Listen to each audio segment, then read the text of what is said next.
Well, here it is. It's finished so far.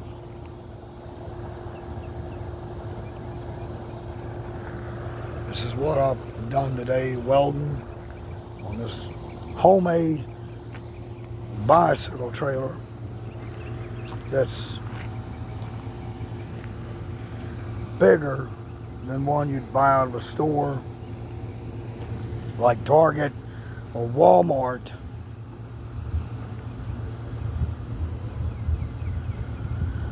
I need to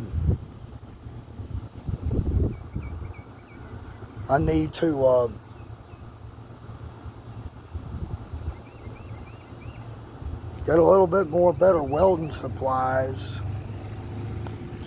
I was able to weld that thin steel, but melted a lot of holes in it, but it'll still hold. That welded real nice with an E6011 3/32 size welding rod, and I yet to pump up the tires. Gotta have a reflector. So I need to get something to keep the metal cooler while I'm welding it. Maybe I could put flux, like you know that flux that you mix with water. I could put flux on it and keep the metal cooler while I'm welding it, and it won't melt holes in it, either that or a MIG gun. But what do you do if you don't have a MIG gun? Then you got to think of a way with those rods. I mean, you can put extra pieces of metal on this and weld it on the side and let it drip over on it, and it'll fuse it like that too. Now this is two pieces of metal. This is a piece, and this is a piece going into it. If you can see it well, that's kind of slightly better. I mean, this is slightly bigger than this. I don't know if you can say better, but this is bigger than this. This is fitting up in that, and this welded pretty easy. But on the other side of it, I put a piece of metal there, patch metal. You can see it.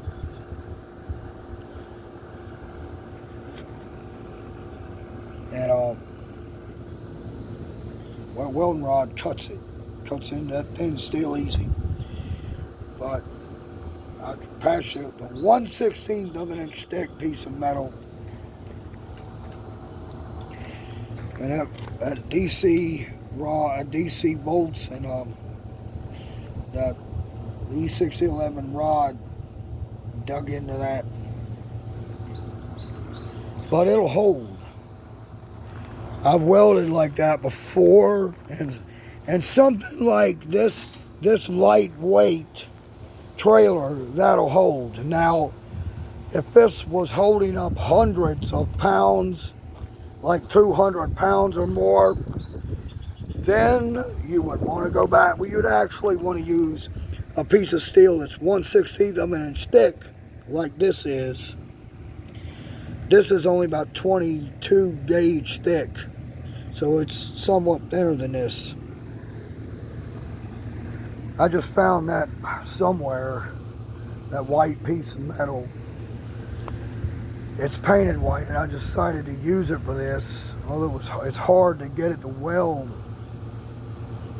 So when you're welding this thin steel like this is, and you're using electric welding rods like E6011 or E6013 rods, you got to put a piece of just a little bit thicker metal on it and just weld on the edge of it so it'll melt and run over on this thin steel and fuse it to it. Because if you hit this thin steel with a straight rod, you know, just straight out on this thin steel, the welding rod, this is what's going to happen. It's going to melt holes in it. Not unless you can somehow keep this metal cool. Now, I could have wrapped a cold, wet cloth around this, or I might have been able to put liquid flux on it and keep it cool that way. Somehow, some way, you got to keep this metal cool. so it won't melt a hole through it. But I tell you, that will hold. It's not going to be holding up a lot of weight. So it'll hold, that'll do. Now if you put 200 pounds or more on it, I would not trust that. And that 200 pounds would even bend this without breaking that. So that's that. But what I put that white piece of steel tubing across there for was to do this bucket. And then all you got to do is put a lid on the bucket and take like a bungee cord or a rope, little rope, wrap it around, and make sure you got to get it around this, wrap it around that, and wrap a rope around this part where these ridges are, and they should stay on there. You can even take the rope and wrap it on this part and then put duct tape over the rope. But you can do that. You better make sure the duct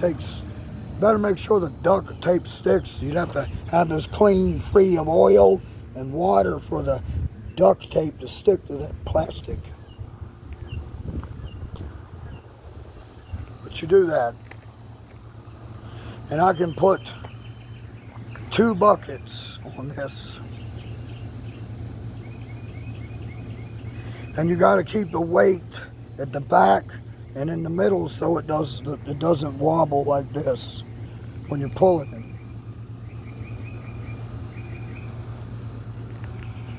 Those tires really need to be inflated.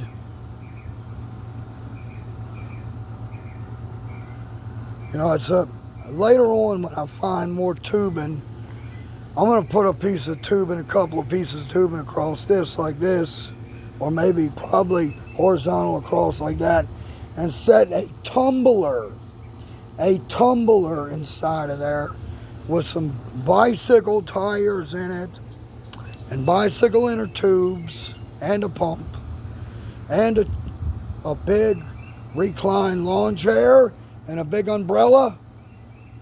And I can pull it somewhere and go sit, along with a little cooler of food. That's not too much. And I probably would have enough space to even carry a two-cycle engine, a bicycle engine on this, and whenever that motor on that mini bike breaks down. And even that still wouldn't be too much weight. It'd be getting there, but it wouldn't be too much weight. The trick of it is to pulling things and hauling things is not putting too much weight in one little area like this. The weight has to be spread out evenly.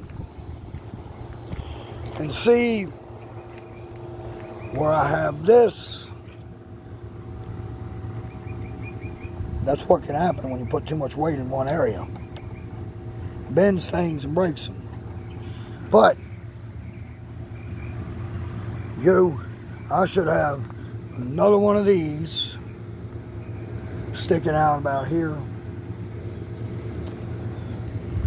and another piece of metal, like on the side, like a piece like this piece here on the side of this, and that helps spread out the weight and spread out the pressure, because too much pressure at one little point causes that to bend and will break it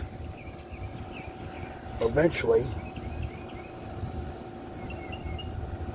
So you got to make the pressure even, spread out, so it doesn't break something. I found this rock over here, This is the kind of rock that Indians made arrowheads off of. Look at it. It's like a glass type rock.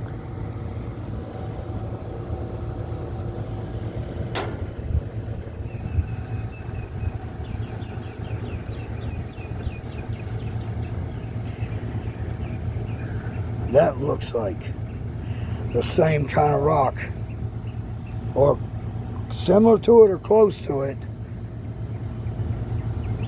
that Indians made, that North American Indians made arrowheads out of back hundreds of years ago.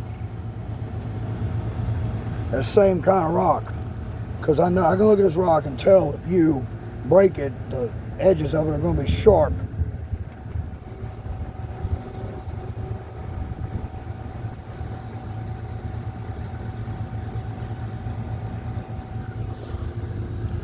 I found an Indian arrowhead one time